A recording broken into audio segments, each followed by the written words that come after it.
আসসালামু আলাইকুম ওরহমতুল্লাহি ওবারাকাতু। প্রিয় দর্শক, আপনারা সকলে কেমন আছেন? আশা করি আল্লাহর অশেষ রহমতে ভালো আছেন।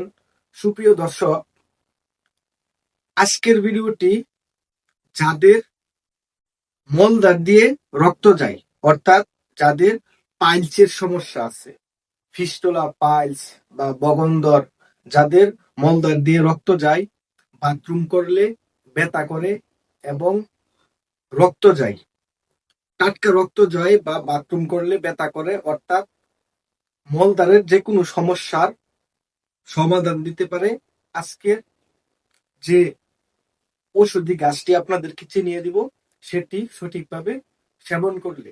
তো প্রিয় দর্শক, যাদের এ ধরনের সমস্যা আছে তারা ভিডিওটি না কেটে না টেনে পুরো ভিডিওটি দেখবেন।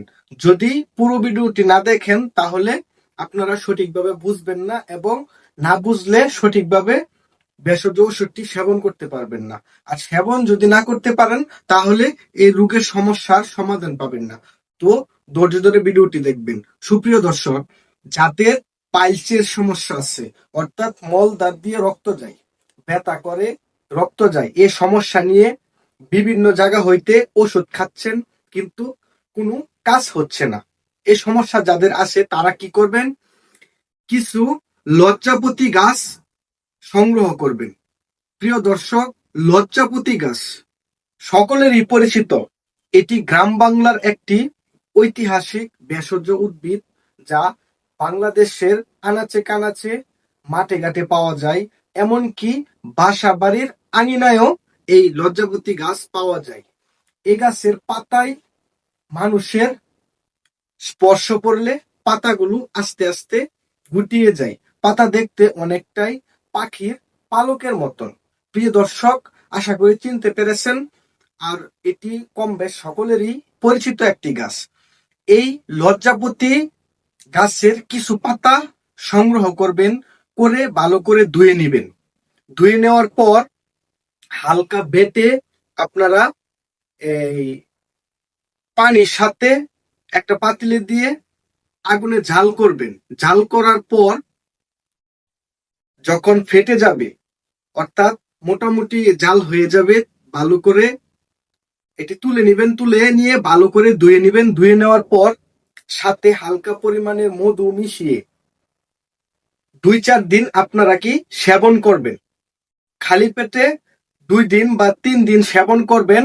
এর ভিতরে দেখবেন মলদ্বার দিয়ে রক্ত যাওয়ার সমস্যা স্থায়ীভাবে সমাধান হয়ে যায়।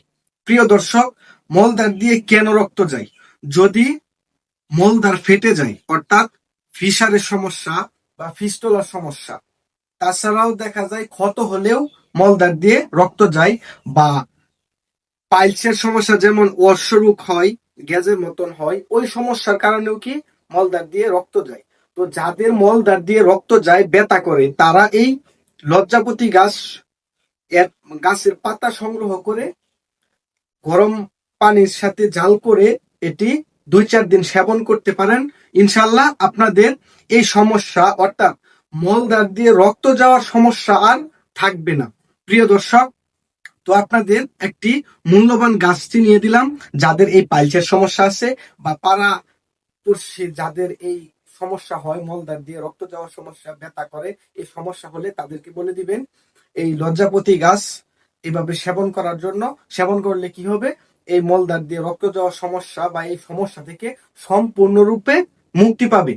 প্রিয় দর্শক, যারা ভিডিওটি দেখছেন সকলকে আন্তরিকভাবে ধন্যবাদ ও অভিনন্দন। আসসালামু আলাইকুম ওয়া রাহমাতুল্লাহি ওয়া বারাকাতুহু।